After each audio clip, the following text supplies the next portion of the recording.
అండి అందరికీ అందరూ బాగున్నారు. మేమైతే చాలా బాగున్నామండి.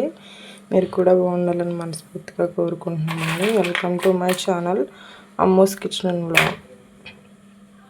ఈరోజు వచ్చేసి వీడియో ఏంటంటే లంచ్లోకి అయితే నేను గోంగూర ఎండు రొయ్యల కర్రీ అయితే చేయబోతున్నానండి. ఈ ప్రాసెస్ ఎలాగనేది ముందు వీడియోలో చూద్దామండి. గోంగూరను అయితే ఫస్ట్ అయితే క్లీన్ చేసేస్తున్నానండి. నేనైతే క్లీన్ చేసుకుని ఉడకబెట్టుకోవాలండి. ఫస్ట్ గోంగూరను అయితే ఇలాగ వాటర్తో 2-3 సార్లు అయితే క్లీన్ చేసుకోవాలండి. ఇలాగ అనుకుంటే మనకి ఇసుకంతా పోద్దండి. వాటర్లోంచి తీసి మనం దేంట్లో అయితే ఉడకబెట్టాలనుకుంటున్నాం దాంట్లో అయితే వేయాలండి. నేనైతే ఒక కట్ట గోంగూర అయితే తీసుకున్నానండి.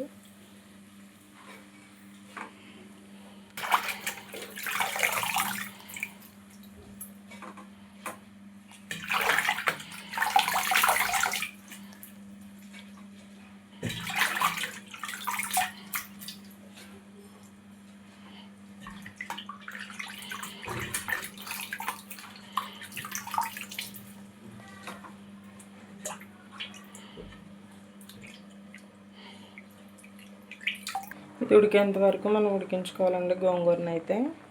నేనైతే ఒక ఉల్లిపాయ 2 టమాటాలు అయితే కట్ చేసుకున్నానండి. ఈ కూరలోకి అయితే గోంగూర కూడా ఆల్మోస్ట్ ఉడికిపోయింది. నేను దీంట్లో కొంచెం ఉప్పు కారం అయితే వేసి ఉడికించానండి.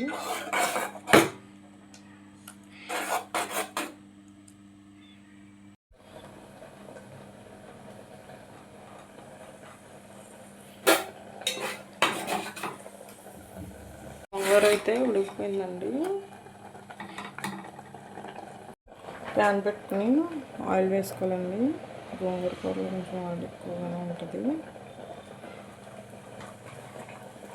వేసుకున్న తర్వాత ఎండుమిరపకాయలు అయితే వేసుకోవాలండి.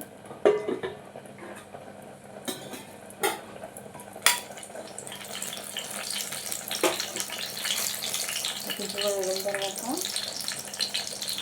ఉల్లిపాయలు అయితే వేస్తున్నాను నేనైతే.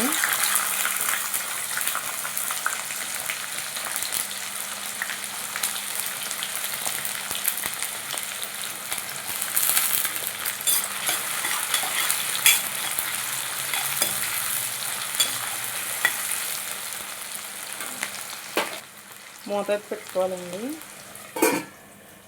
కట్ చేసుకున్న టమాటా ముక్కలను అయితే వేసేసుకోవాలండి.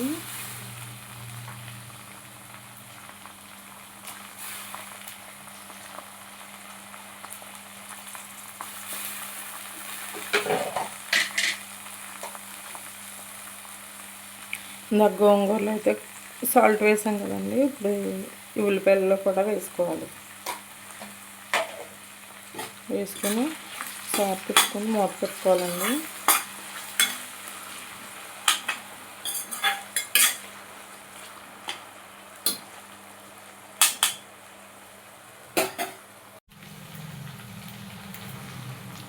ఈ స్టేజ్లో అయితే మనం కడిగి శుభ్రం చేసి పెట్టుకుని ఎండు రొయ్యలు అయితే వేసుకోవాలండి.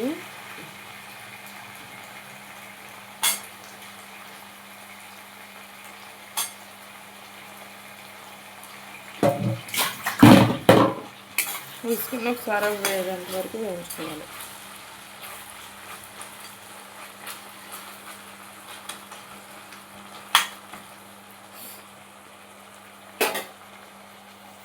ఇప్పుడైతే కొంచెం అయితే పసుపు అయితే వేసుకోవాలండి.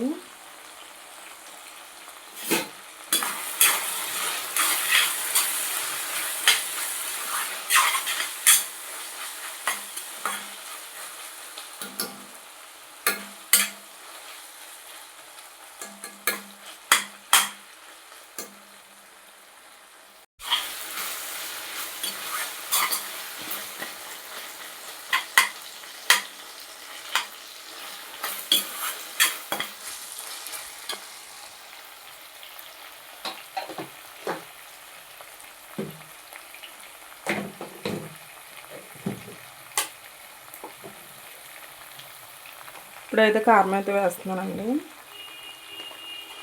కారం వేసుకుని కలుపుకోవాలండి మొత్తం.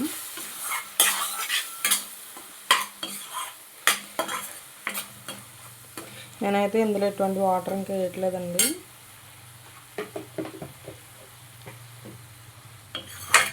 ఇది కొంచెం వేగిన తర్వాత అప్పుడు మనం గోంగూర ఉడకబెట్టుకుని రుబ్బుకున్న గోంగూర అయితే వేసుకోవాలండి.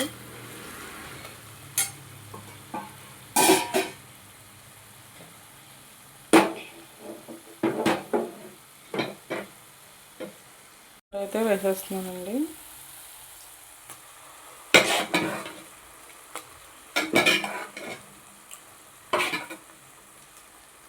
చూసారు కదండి, నేనైతే గోంగూర అయితే దీంట్లో కలిపేసాను.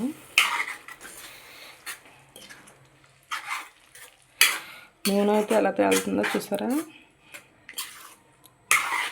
గోంగూర కర్రీలో అయితే కొంచెం ఆయిల్ ఎక్కువ ఉంటేనే టేస్ట్ ఉంటుందండి. ఇది మొత్తం కలిసేంత వరకు ఒక 5 మినిట్స్ మనం లో ఫ్లేమ్లో పెట్టి మగ్గించుకోవాలండి.